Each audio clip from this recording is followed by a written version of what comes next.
So friends, it's good to be with you here. As we get started, just so you know, there are those handouts on the tables.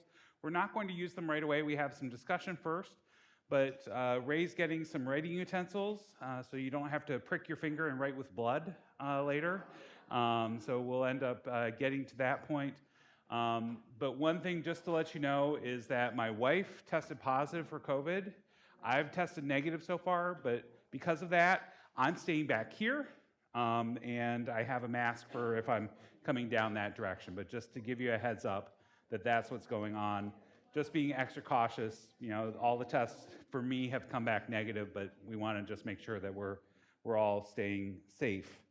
So anyway, we'll give folks another minute or two to come on in, and then we will go ahead and get started with our second in this series. So go ahead and chat amongst yourselves for a few minutes. We'll wait till other folks show up.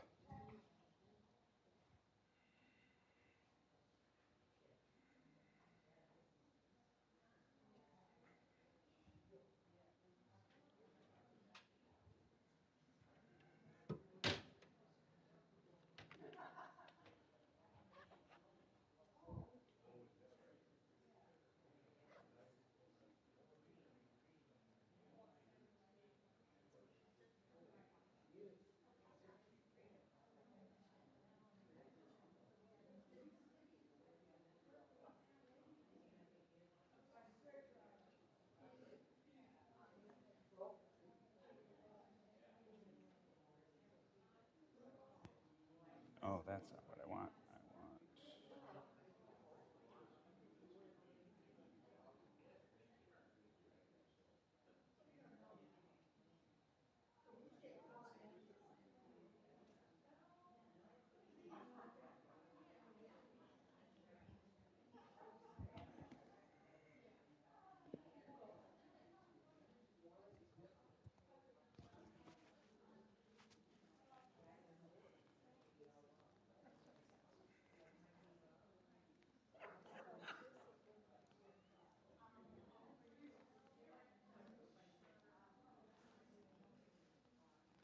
There we go.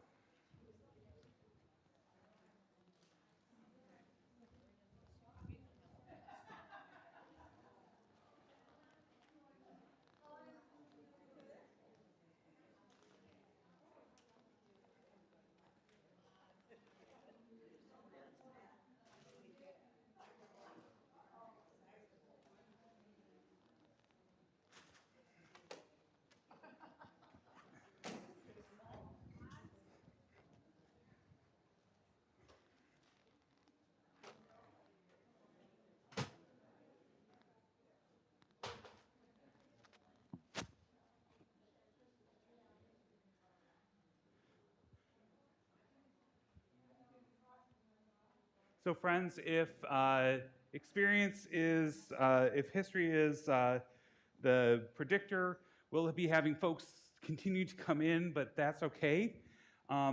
We're going to go ahead and get started with our second in a series talking about purpose after retirement and beyond. So, last time, 2 weeks ago, we talked about how we move into older adulthood, retirement, even that time, probably 5, 10 years after retirement, where things start to shift. And we get messages from the broader world that, well, you're not as important, there's something wrong with you, there's something that you aren't able to do, and that makes you less valid. And the thing is, we've said that's absolutely wrong. It's against what we believe as Christians. It's against, what we experience, because there are extra gifts, new gifts that come along as we age and find more wisdom, more experience, an ability to focus on the way that we can be more internally focused, more focused on what God is doing in this world. And so we're going to start thinking about, okay, let's do rubber hitting the road. Let's talk today about what is purpose for us individually. So when we think about purpose, purpose is present in many different forms across this world. We end up seeing purpose that is present in biology.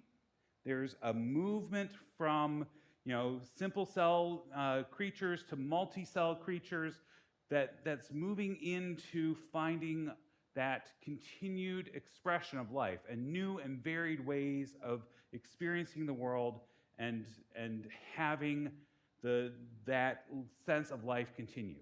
Biology is moving towards a certain point. And we look further at human systems, human organizations, and there's purpose present there too. We end up looking at businesses. Their purpose is to make money, but there's also secondary and tertiary purposes of giving meaning and purpose to the people who are working there, of making a difference in the world, of having things come together in a way that we end up working together.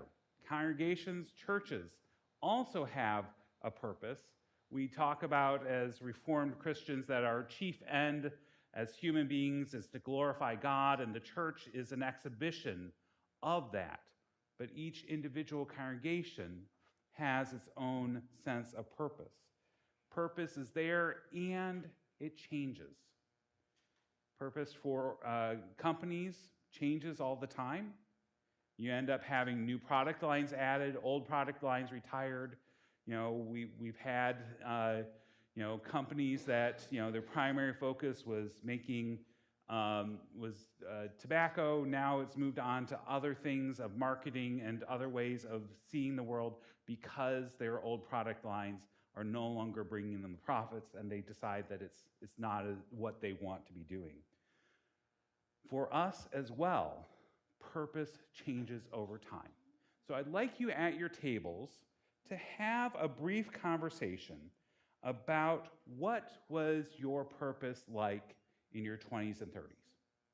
What did purpose look like for you in your 20s and 30s? What was the main reason that you were there? What was the goal and focus of your life?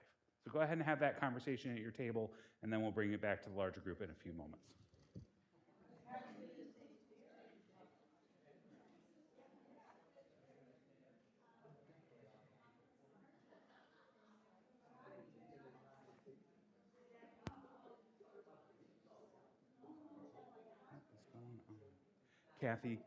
Kathy, I need you not to be up here. I will turn it up, yes.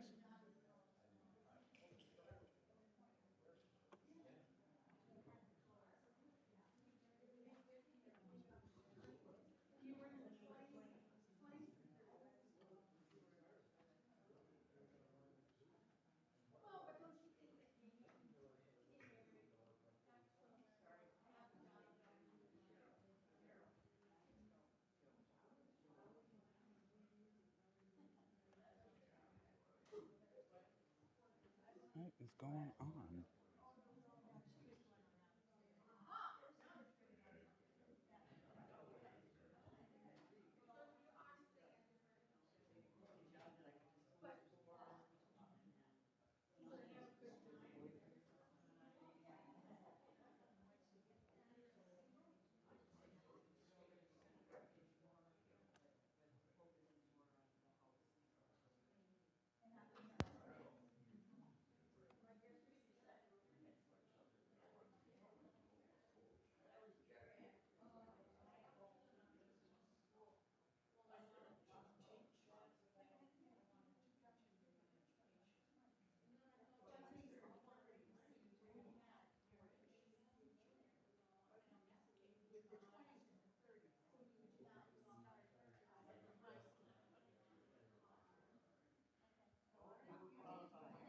So what are some of the things that you're hearing at your tables? What are some of the commonalities that you might be hearing? What were your purposes during the 20s and 30s, your 20s and 30s?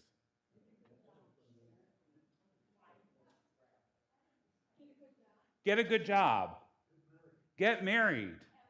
Have kids.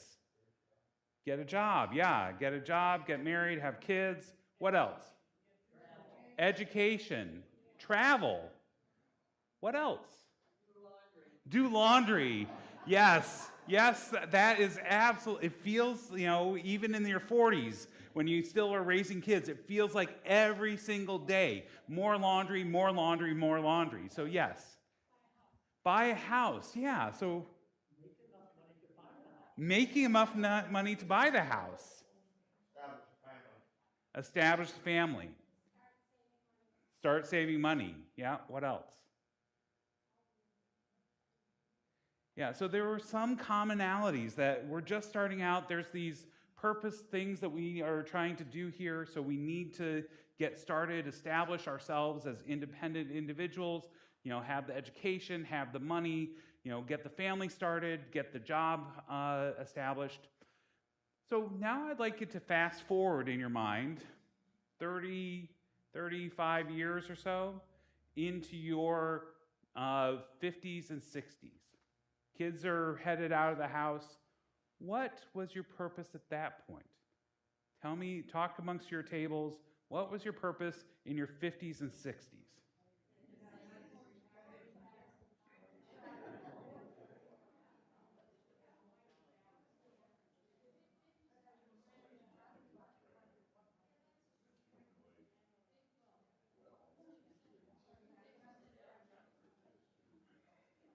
Ray, could I have your help up here with the computer for a second? Can you bring that computer, my computer?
Folks, what were some of the things you heard about at your tables about your purpose during your 50s and 60s? Having enough money to survive, so starting to plan for retirement. How does this look now? What else? Joining the empty nest, freedom. I'm no longer schlepping kids all over the place. Yeah, I'm still in that stage.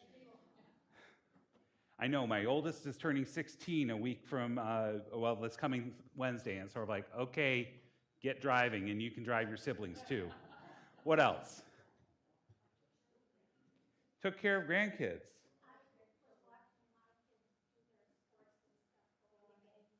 Yeah, so you're watching kids do what they're doing, so it was focused on the kids. Downsizing, yeah. I don't need this big house. I don't need all this stuff. I don't need to keep the baby clothes because we're not having another baby. I mean, yeah, what else? What else was going on in the 50s and 60s for you? Traveling too. Art? Trying to get the mortgage paid off.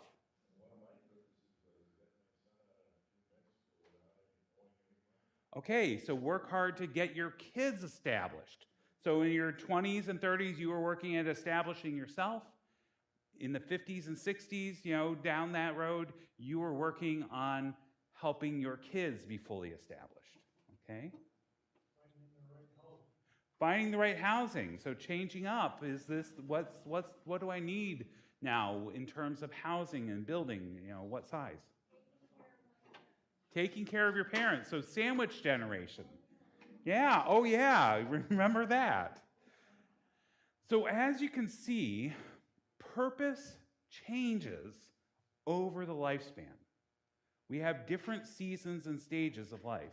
And so now, when we've hit retirement, when we have been in retirement for a little bit and make a different life change, for a different living situation, we need to be starting to think about what is that next step.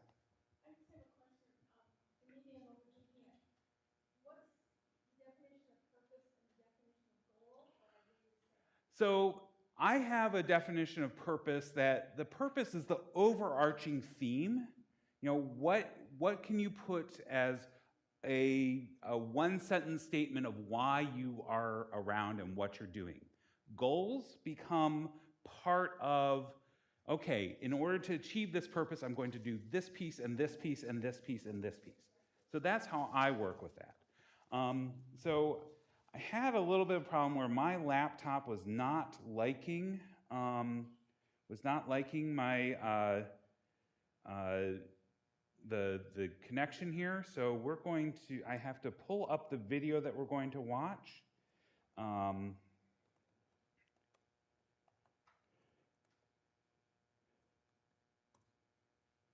Okay. So what I have for us is I have a video from a professor that I worked with over at UW-Madison, and her work was largely centered around the idea of purpose and well-being, and so she created a TED Talk that sort of laid out the process that I want us to work on. That's why you have that sheet in there. So we're going to watch a few minutes, and then I'm going to pause it after about 4 minutes, and then we'll talk a little bit, and then we'll end up watching a little bit more, and then pause it again and talk a little bit more, and then we'll actually get to working on the statements that the packets that you have there. So this is Christine Whelan, who has her PhD from Cambridge. She teaches at UW-Madison in their School of Human Ecology.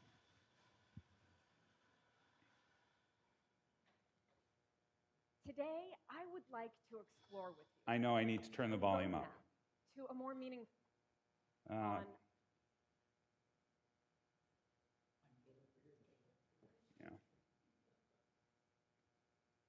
done them and then put them away for later.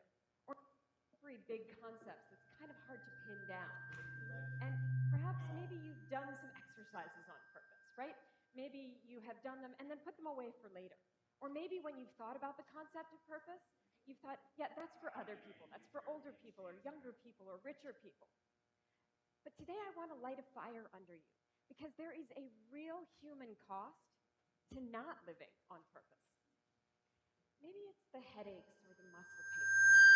Maybe it's that feeling of overwhelm or like you're headed toward burnout.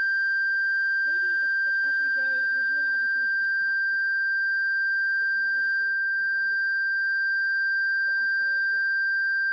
Today I want to offer you a roadmap to a more meaningful life by understanding what living on purpose can actually mean.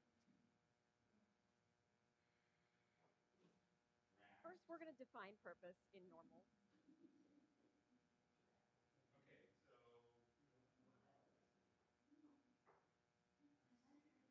By understanding what living on purpose means to you. So that word purpose is in the cultural and corporate zeitgeist, right? We've heard it several times. But it's one of those slippery big concepts that's kind of hard to pin down. And perhaps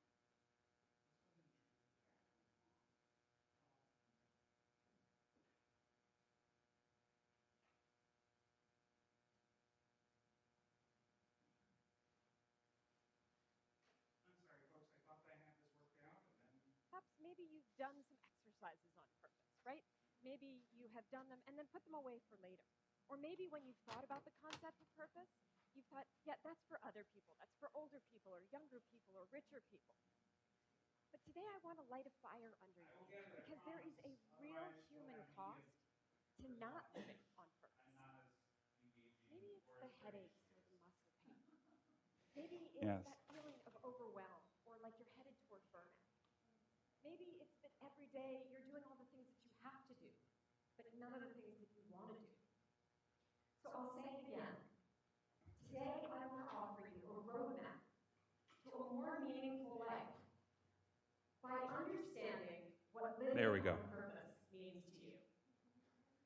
So that word purpose is in the cultural and corporate zeitgeist, right? We've heard it several times. But it's one of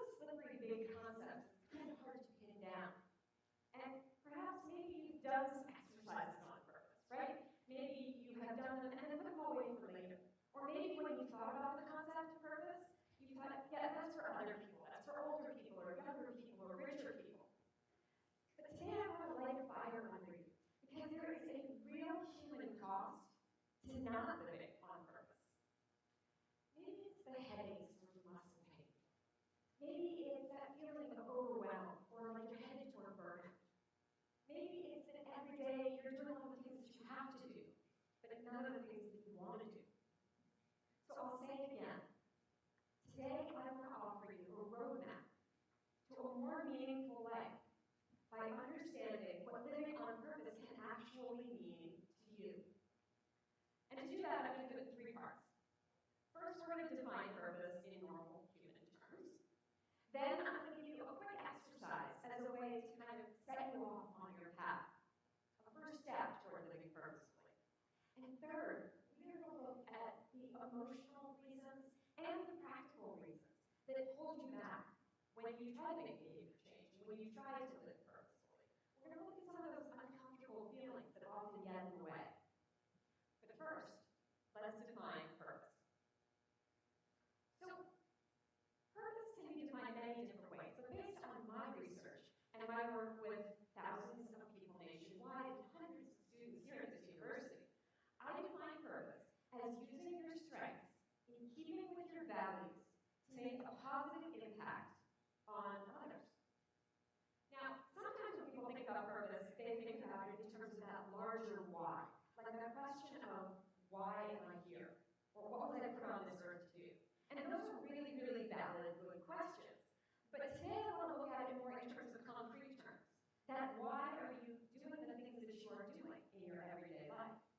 So purpose actually can be considered kind of an answer to that inner toddler inside ourselves that is saying, why all the time, especially when we're challenged with things that we don't necessarily want to do.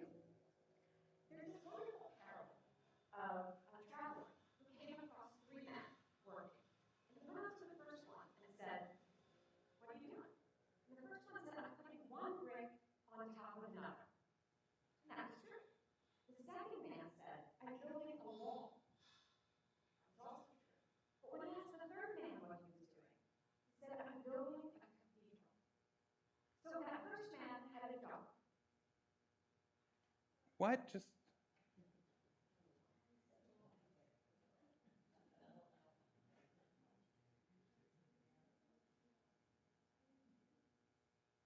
Purpose.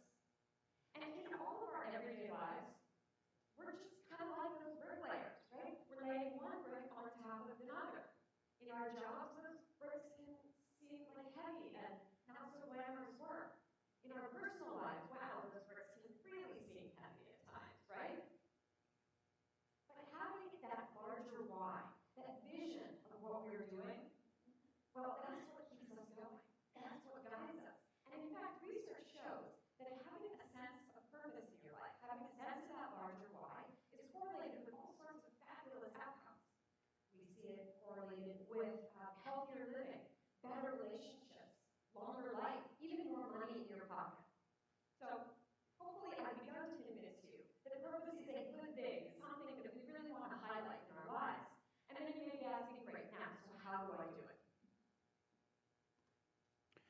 okay, so I actually intentionally just paused it because I want us to take a moment to talk about what we just heard. When you listen to her, when you listen to Christine, she said that purpose is using our strengths in line with our values to impact others. That is her core vision talk about purpose. And it's really concrete because oftentimes we think about purpose as this, big pie in the sky kind of thing. But if we are being really intentional and really trying to figure out what we're doing on purpose, it's that easy, simple definition of using my strengths in line with my core values to impact others. So as we're thinking about purpose, how does that tie in with what you heard at your tables about your purpose in your 20s and 30s or 50s and 60s? How did you see anything? How did you see a connection? So go ahead and chat for just a minute with your group there, and we'll bring it back to the larger group.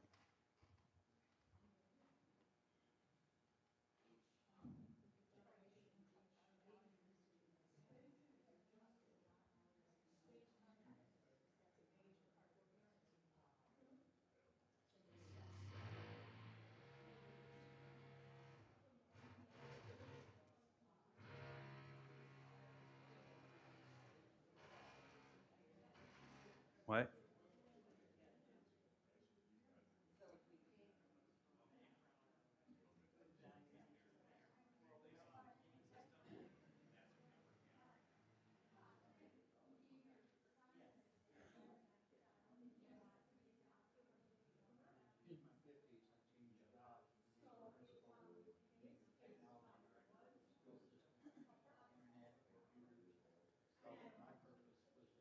So what did you think?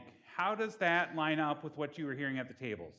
How does that definition of purpose line up with what you have what you talked about at your tables?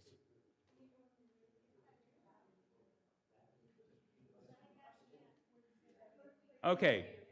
Okay, so let's try this again. You guys were talking at your tables about how what you described in your 20s and 30s and 50s and 60s as your purpose, how does that line up with that definition of purpose of using your gifts in line with your core values to impact others? How'd that line up? What did you see?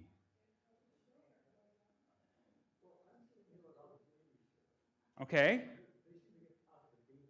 Okay. Well, I'll repeat. So.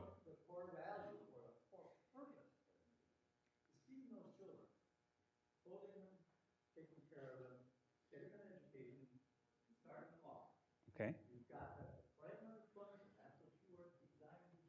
So, so what you're hearing, what you heard at your table was about raising kids. That you know you were using the gifts and skills that you had. Right. Yeah. So there was a little bit of difference based on gender because there were different gender roles. You know, the man was out there using the skills to earn money. That money was in line with core values of caring for family, and the others were particularly the kids. That was sort of that purpose. For the ladies there at the table, it was about, you know, providing your relational skills, using your skills at relationship and caring to bring, you know, to help shape the next generation and care for your kids. So that becomes sort of that concrete way of putting this broader purpose into action. What else did you guys hear? It's the third part of the others, of who you're impacting. Yeah, and that may very well be the case, is that we don't think about, you know, who are those others that we're impacting out there. And right, right. Yeah. Yeah. So that's one thing that that in the courses that I've worked with Christine on, she makes sure that she talks about that and it comes later in the video. It's actually in the second half that we'll deal with in 2 weeks. But she also talks about pro-social behavior, that behavior that we do to help others in service of others actually is some of the best things that we can do to make us happy. I mean, they end up saying, you know, they've done experiments where they say, here's $5, and they tell one group, today, go spend it on someone else. And they end up telling another group, here, spend it on yourself. And they check in at the end of the day and find out that the people who spent the money on others were actually happier. And so that's one of the key parts, is that it may not be about others, but we're looking at impacting others. Because ultimately the job that you're doing, you know, if you were thinking in 20s and 30s, and we're talking about my job, my career, you know, I'm selling I have skills and gifts in finance and numbers. My values are about helping others prepare and be mindful for the future. And so I'm going to impact clients and the broader public and even maybe the future generations by helping them create a wealth plan. That becomes a broader purpose that is concrete and shows how you're impacting others. It may not be directly focused at others, but it impacts others.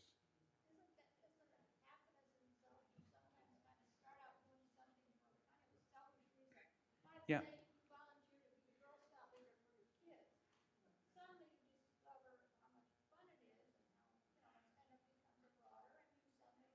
Right.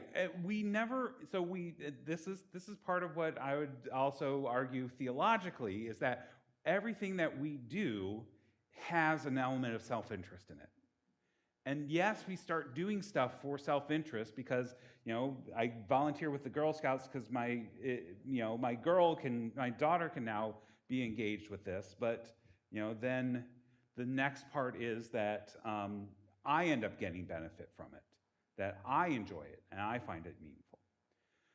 So one of the other things that I wanted to point out that Christine says that I want to just make sure we're paying attention to is that people who have a clear sense of purpose have more meaningful relationships, tend to have more meaningful relationships, tend to have a better health outcomes, and tend to be happier in general because they know, here's why I'm making this choice and not this one.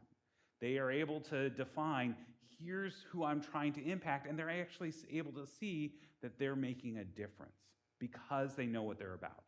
So I wanted us just to talk about what she's defining as purpose, how she's looking at that, and then and pay attention to a few of the details. So now she's going to talk about how we can actually do this. So that's going to be directly connected to what we have here. So let's see if we could. Why did you do this? Why do you keep doing this? Concept like purpose is big and amorphous. And research tells us that when we have these big ideas, we need to break them down into smaller steps. And that turns a kind of daunting task into hopefully a more pleasurable exploration of possibilities. So I'm going to give you an exercise you can either do right now here with me, or you can take home and do for later. I'm going to ask you 3 questions. And we're going to put it together all into a little bit of a purpose statement at the end. So the first question is, what do I value? What's meaningful to me? What do I care about? Now, this is actually a pretty tough question because oftentimes we think of all the things we should do rather than the things that we actually want to value ourselves. And we get all sorts of messages from many other places. But asking yourself, what do you value? Do you value perseverance? Do you value personal responsibility? Maybe it's unity with nature. Think about 3 core values that you have that kind of drive what you are doing in your life, or that you want to have driving what you're doing in your life, and jot them down. Next question, what are you good at? What are your gifts? Now, when I think about this question, I think of it not necessarily in terms of can-do skills, but in terms of want-to skills. So, for example, I can pack a suitcase like the champ, but that's not something I'm going to list as one of my gifts. It's not something I want to do every day, right? So what are the things that light you up inside that you're good at? Maybe it's performance. Maybe it's seeing possibilities. Maybe it's making connections among other people. Think about 3 gifts. And then the last thing, think about who you want to have positive impact on.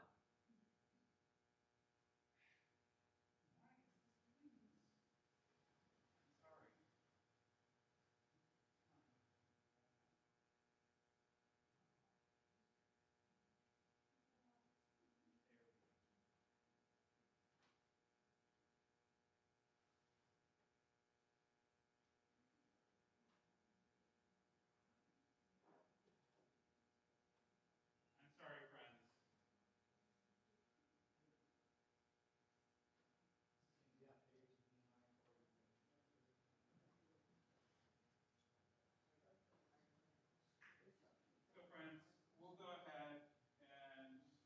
So we'll go ahead and we can skip a little bit of this at this point because you actually have at your table everything that she was just talking about. So if you look at those packets, you will see that there are 3 pages that have a whole list of words on them. And so the first page, it talks about your core values. And so you're welcome to write down other core values that you have, but this is sort of a starting point. So I want you to take a few minutes, think through what are my core values. The next page talks about what are my skills, what are my strengths. You know, again, like she said, she has multiple strengths. One of them may be packing a suitcase, but it may not be an exact skill that you want to be using. So think about those core values as not what you should have as core values, but what you actually do, what you really value. Think about those skills, not just what you think others value, but what do you want to be using on a regular basis. And then finally, the third page is talking about the core groups that you want to have an impact on. So go ahead and take some time, think through those. It may be a little bit of maybe this, maybe that, but try to get it down to 3 on each of those pages.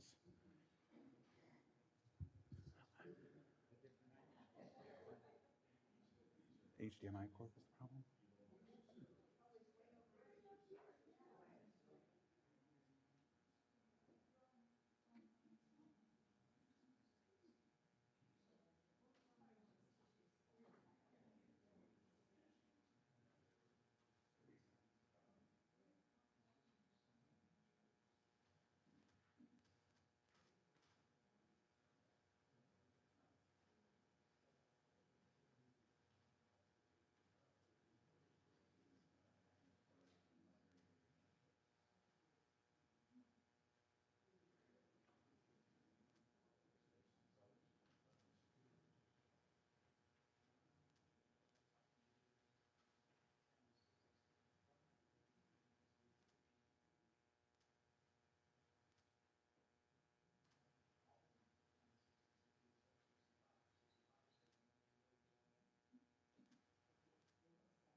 So what I'm asking you to do is go ahead and go through all 3 pages.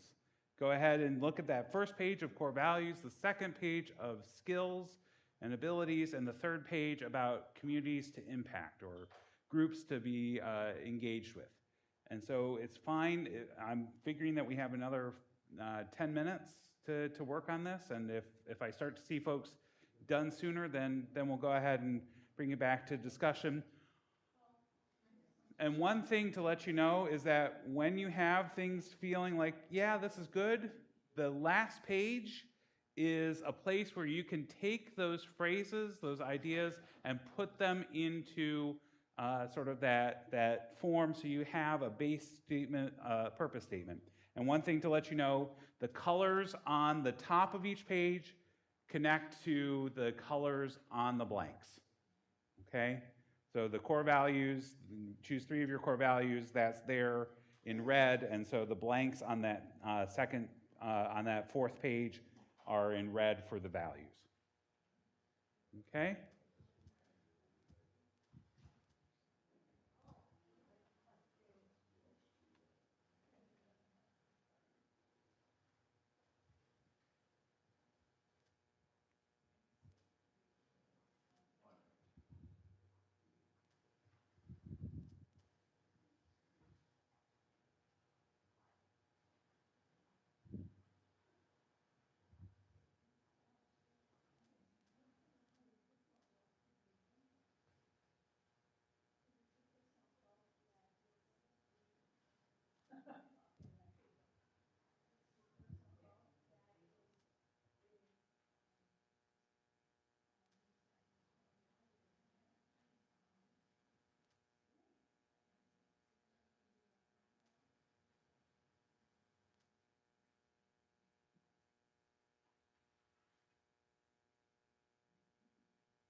Yeah, so I'm not going to be asking you to share these with me. This is all for your personal work.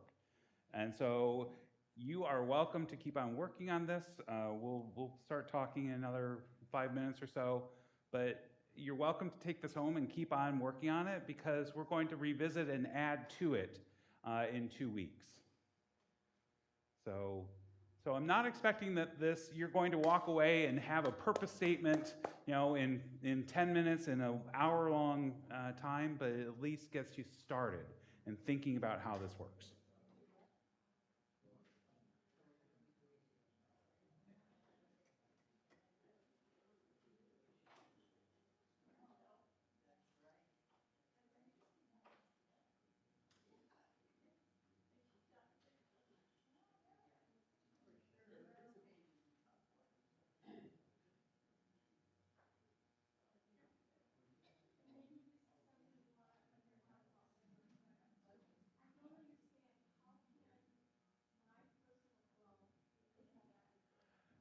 Okay, yeah, let's give folks a few more minutes, but yes, let's.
So hearing the volume starting to go up in the room, it seems like we're probably at a place that we can come back and have a little bit of discussion about this.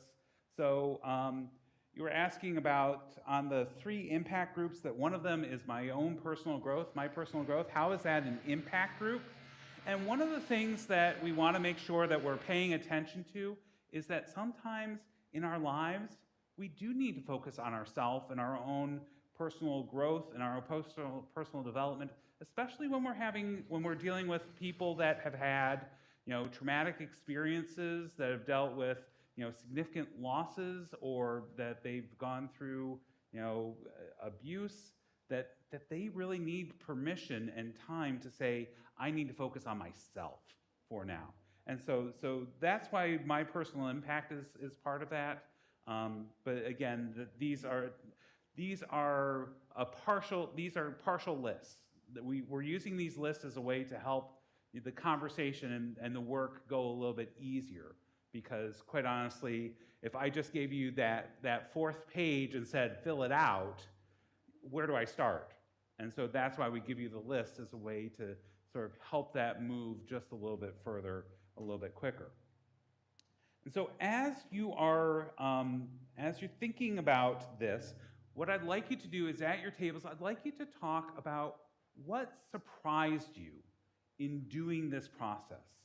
What surprised you in looking at those different core values and skills and strengths and impact?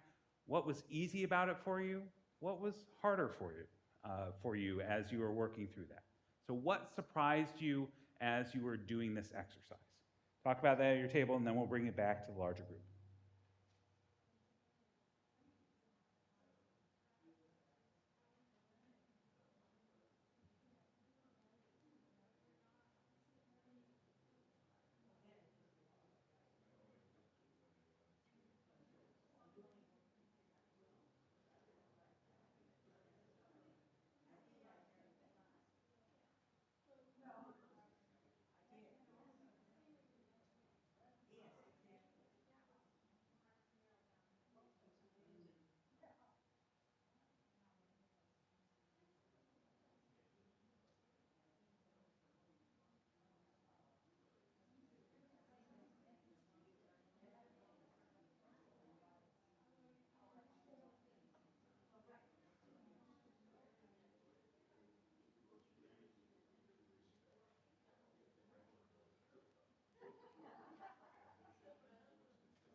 So what are some of the things you heard around your table? What were things that surprised you?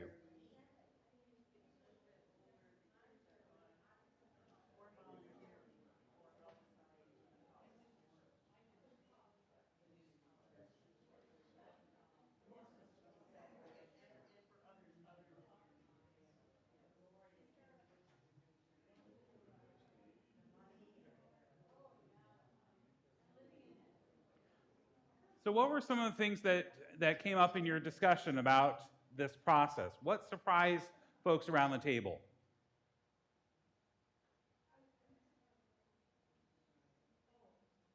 What? What were some of the things that surprised you in working on this? I know that there were some things there because you guys were talking about it.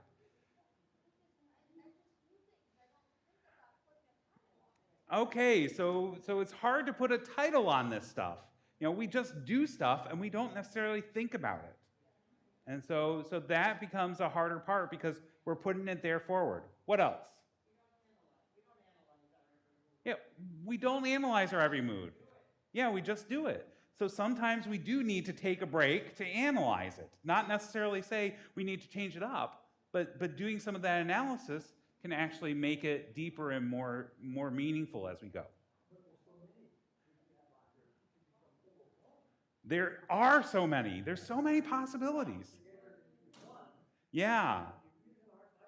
Yeah, so trying to narrow it down, get it to, here's the one thing that's really difficult. I agree, it is. It absolutely is. And it takes time and work and effort and intention to think about it and try to narrow things down. What else?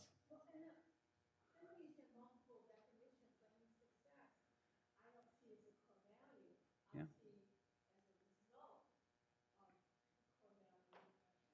Yeah. Right, and that's one of the things about this exercise is it's all up to interpretation. It's about you figuring out does this word mean to me? Because for some people, they have a drive to be the best, to show that they're successful, and so that absolutely becomes a core value. But for other folks, that is a result of actions.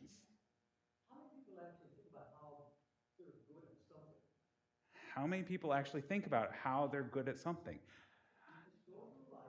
Yeah. Yeah, you just go through life and you just sort of, it just sort of happens. You do it. And guess what? You need to, quite honestly, part of this process is recognizing, wow, I'm really gifted. I've really developed skills. Because that's one of the affirmations we are going to be continuing to make here in this time and as a congregation. Each and every one of us in this room has been gifted by God with a unique plethora of abilities and skills. And each person in this room has taken the time over many years to hone those skills and develop them in ways that others haven't.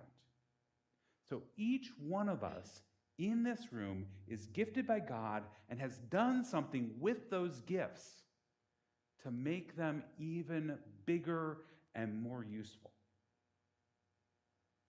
And that, my friends, is a part of figuring out the purpose. It's also about figuring out what community, what group am I called to work with and be with and help. But all of these pieces are integral to how we understand ourselves in Christian theology. Each one of us in this room is an amazing gift from God. Each of us has different gifts and skills that we're able to work together to benefit this entire world that God has called us to love and serve, that God loves and wants us to do the same. So that's why we're taking the time to be intentional, to think about what are those gifts and skills, what are those values that God has put on my heart, who are those people that God is calling me to help.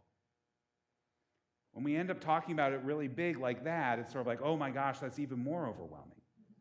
That's why we're going small here. That's why we're going with these little bitty bites.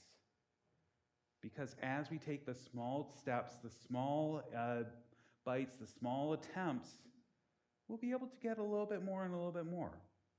Are you going to be able to have everything figured out by the end of this 5-session class? Absolutely not. Because remember, purpose evolves and changes. What your purpose was 2 years ago may be slightly different than it is today. What your purpose is right now is way different than what it was when you're in your 20s and 30s. That's what I wanted to make sure we were pointing out.